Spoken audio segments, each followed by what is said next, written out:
Graça e paz, meu irmão, minha irmã, que Deus abençoe a sua vida.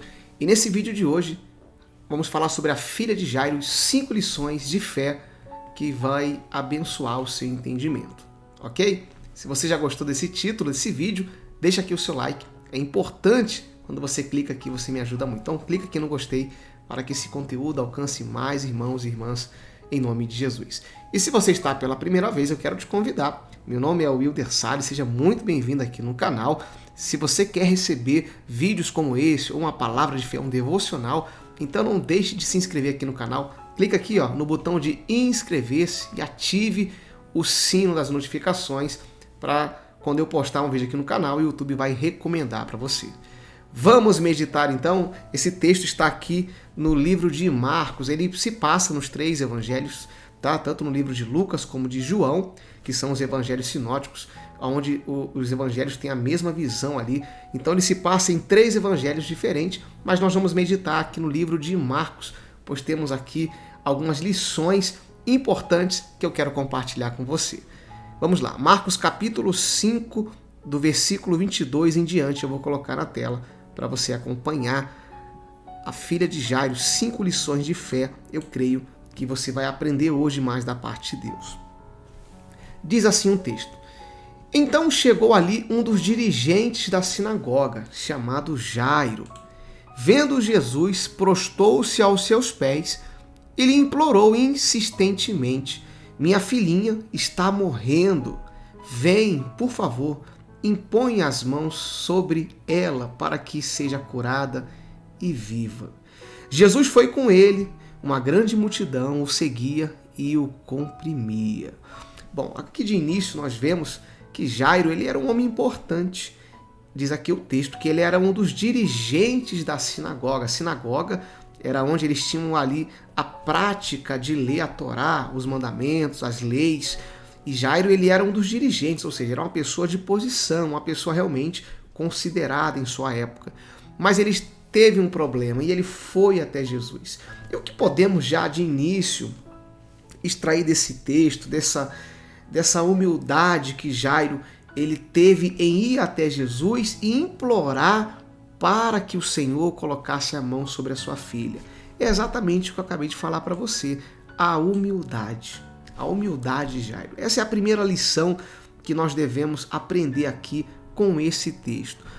E você sabe que Jairo, ele sendo um dos dirigentes da sinagoga, sendo um líder ali na sua época, ele não se importou com o título, com aquilo que ele fazia, com a posição que ele exercia na sinagoga, mas ele foi diante do Senhor Jesus, reconhecendo que Jesus podia fazer um milagre na sua vida, na sua família, na vida da sua filha.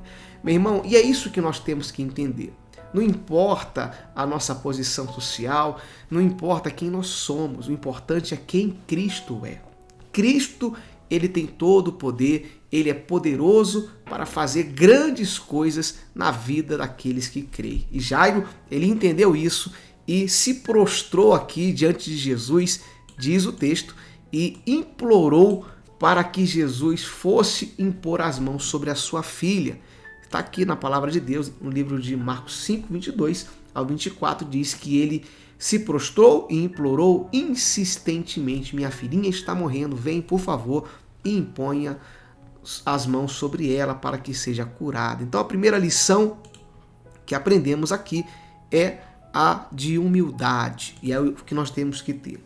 Nós temos que ter essa humildade em nosso coração, porque sem humildade não vem a honra, não vem a recompensa. Continuando, e aí nós vamos para o versículo 35, pois nesse meio termo, você pode ler depois, Jesus ele cura a mulher do fluxo de sangue. E aqui no canal tem um vídeo, você pode assistir depois, sobre a mulher do fluxo de sangue. Ou seja, Jairo teve que esperar ainda esse momento, esse período em que Jesus ali ele curou aquela mulher através do seu poder, quando ela tocou em suas vestes, diz o texto que saiu virtude dele. E a gente pula aqui para o versículo 35 para continuar aqui a nossa meditação. Diz assim: Enquanto Jesus ainda estava falando, chegaram algumas pessoas da casa de Jairo, o dirigente da sinagoga. Sua filha morreu, disseram eles. Não precisa mais incomodar o mestre. Não fazendo caso do que eles disseram, Jesus disse ao dirigente da sinagoga: não tenha medo, tão somente creia. Observe bem esse texto, pois o texto aqui frisa bem em relatar que Jairo era um dirigente da sinagoga, ou seja, que ele era uma pessoa de autoridade, exatamente para mostrar que o Senhor está acima de toda a autoridade, ou seja, ele é o Senhor dos senhores, o Rei dos reis. Mas aí diz o texto que chegaram até ele e falaram: olha, sua filha está morta. Disseram eles: não precisa mais incomodar o mestre. Não fazendo caso do que eles disseram, Jesus disse ao dirigente da sinagoga: não tenha medo, creia somente. E o que podemos extrair aqui é exatamente o que eu coloquei para você. As circunstâncias sempre vão tentar paralisar nossa fé. Meu irmão, sempre que você está em busca de uma resposta, de um milagre, vai surgir circunstâncias para paralisar a sua fé. Você vê, Jairo, ele estava pedindo ajuda, um milagre, e aí, quando ele está ali, naquele momento, aguardando Jesus ir até a sua casa, vem a notícia: olha, sua filha morreu, não tem mais jeito, pare de incomodar o mestre. E às vezes, irmãos, a gente passa por isso, a gente está orando, buscando, pedindo para Deus, e aí vem aquela notícia: olha, não tem mais jeito, não adianta, não vai dar certo, deixa isso para lá. É isso que o inimigo faz. Ele trabalha dessa maneira para paralisar a sua fé. Agora deixa eu falar algo para você aqui. Não pare, continue orando. Não desista, continue buscando. Continue crendo que o Senhor tem poder para fazer um milagre, o sobrenatural na sua vida. Jairo, ele ouviu o que Jesus disse. E Jesus disse para ele: olha, não tema, Jairo. Jesus não se importou com aquela notícia ruim, porque notícia ruim, meu irmão, vem sempre. É você usar a fé, o inimigo usa pessoas, situações para te trazer notícias ruins. Não dê ouvido, não dê crédito a isso, mas creia naquilo que a palavra falou no seu coração. No caso aqui, Jairo, ele creu naquilo que Jesus falou para ele. E Jesus disse: não temas, creia somente. E diz aqui o texto, continuando, que ele continuou em frente. Diz assim: e não deixou ninguém segui-lo, senão Pedro, Tiago e João, irmão de Tiago. Quando chegaram à casa do dirigente da sinagoga, Jesus viu um alvoroço, com gente chorando e se lamentando em alta voz. Realmente a filha dele já estava morta aos olhos humanos. Isso fica bem claro aqui nesse texto. Mas o que me chama a atenção é que Jesus aqui, ele levou 3 pessoas em específico com ele: Pedro, Tiago e João, que era irmão de Tiago. E por que Jesus fez isso? Jesus, ele era seletivo em quem ele tinha ali próximo a ele. E você vai observar, você pode até ler depois, que Pedro, Tiago e João sempre vão estar mais perto de Jesus. Ele tinha 12 discípulos, mas Pedro, Tiago e João eram os discípulos que estavam mais próximos, ou seja, eram mais íntimos de Jesus. E na nossa vida, meu irmão, não é diferente. Nós devemos ser seletivos. Nós devemos saber com quem andamos. Porque se você anda com pessoas que não têm a mesma fé que a sua, você pode ali, então, ser corrompido pela fé daquelas pessoas. E é exatamente essa terceira lição que eu quero extrair desse texto. Seja seletivo com as pessoas que vão andar com você. Seja seletivo, meu irmão. Não queira andar com qualquer pessoa. Não queira andar com qualquer um. Mas tenha ali um critério. Procure andar com pessoas que estão na mesma fé. Pessoas que realmente estão na fé. Pessoas que creem. Se você anda com pessoas que estão sem fé, a sua tendência é ficar sem fé. Se você anda com pessoas murmuradoras, a tendência é você se tornar um murmurador. Mas se você anda com pessoas que querem crescer, que têm a visão de fazer a diferença aqui nesta vida, então a tendência é você também fazer a diferença. É o poder da influência. Jesus, ele pegou ali Pedro, Tiago e João, ele separou 3 dos discípulos. Ou seja, eram discípulos que mesmo ali, sem muita experiência, mas demonstravam ter uma fé poderosa para estar ao lado de Jesus. E Jesus levou esses discípulos com ele. E você vai entender o porquê aqui no texto. Diz aqui Continuando agora no versículo 39 ao 40. Então entrou e lhes disse: por que todo esse alvoroço e lamento? A criança não está morta, mas dorme. Mas todos começaram a rir de Jesus. Ele, porém, ordenou que eles saíssem. Tomou consigo o pai, a mãe da criança e os discípulos que estavam com ele e entrou onde se encontrava a criança. Quando Jesus chega, ele vê todo mundo chorando, todo mundo ali se lamentando, aquele alvoroço, aquele desespero pela morte daquela menina, mas ele pergunta, ele faz aqui uma pergunta e declara: por que vocês estão chorando? É até curiosa essa pergunta, se não engraçada. Eles estavam chorando porque realmente a criança estava morta. Mas Jesus então ele declara aqui, mas ela não está morta, ela dorme.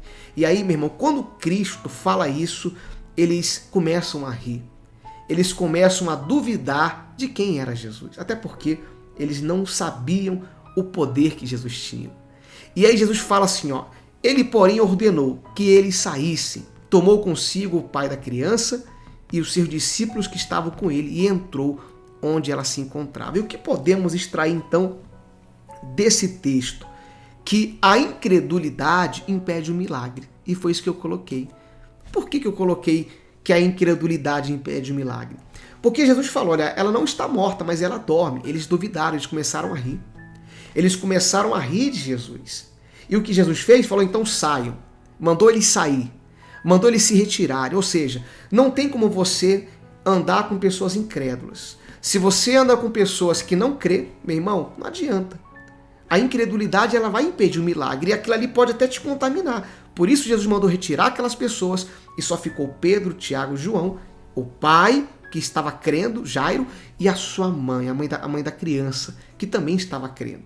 E ele entrou então aonde estava ali aquela criança. E para a gente concluir aqui, no versículo 41 e 43 diz: tomou pela mão e lhe disse, Talita cumi, que significa, menina, eu lhe ordeno, levanta-se. E imediatamente a menina, que tinha 12 anos de idade, levantou-se e começou a andar. E isso os deixou atônitos, ou seja, espantados, deixou eles assustados.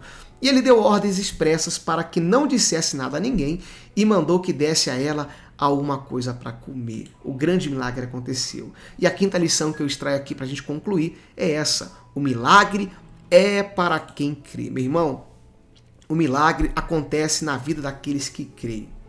Aprendemos essas 5 lições com essa história da filha de Jairo. E é isso que eu queria compartilhar com você. Cuidado com quem você anda. Você viu que Jesus ele selecionava quem andava com ele. Se afasta daquelas pessoas que são incrédulas. Jesus mandou se retirar ali as pessoas que duvidaram quando ele disse que a menina estava dormindo. Tome cuidado com isso. Tenha humildade, como Jairo teve, humildade de pedir ajuda a Jesus. Tenha humildade também, é importante. E creia, pois o milagre é para quem crê. Medita mais aqui nessas lições, eu creio que o Espírito Santo vai falar mais no seu coração.